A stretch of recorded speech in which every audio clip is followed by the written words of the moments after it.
Salah satu hal yang bisa dilakukan ketika menemukan seseorang yang tidak sadarkan diri akibat henti nafas dan henti jantungnya itu memberikan bantuan hidup dasar.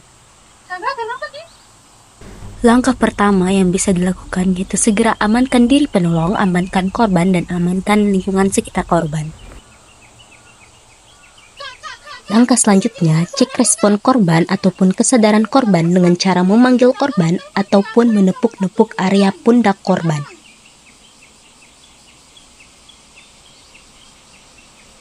Setelahnya, jika tidak ada respon pada korban, segera panggil bantuan dengan menelpon 119 serta menyebutkan keadaan dan alamat dengan jelas.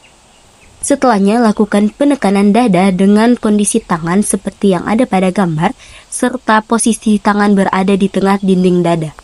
Lakukan hal tersebut hingga bantuan medis tiba. Saat melakukan penekanan eksternal, penting untuk memperhatikan kedalaman serta kecepatan saat kita melakukan penekanannya. Kedalaman serta kecepatan yang tepat dapat menentukan seberapa efektifnya bantuan hidup dasar yang kita lakukan. Penekanan serta kecepatan yang tepat dapat membantu jantung terus memompa darah hingga mencapai otak dan juga organ vital lainnya.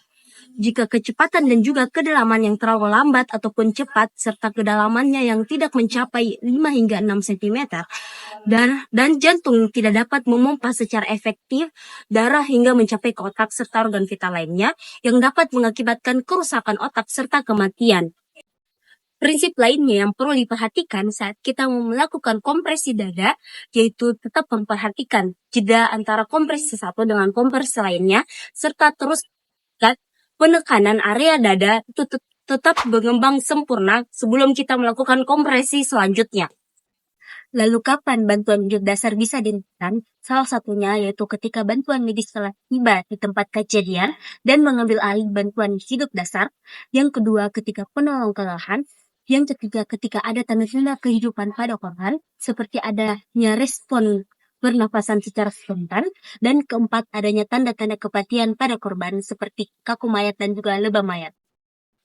Lalu, apa yang harus dilakukan ketika adanya tanda-tanda kehidupan pada korban, seperti bernapas secara spontan, yaitu segera posisikan korban dengan posisi pemulihan untuk mencegahnya aspirasi atau sumbatan pada jalan nafas korban.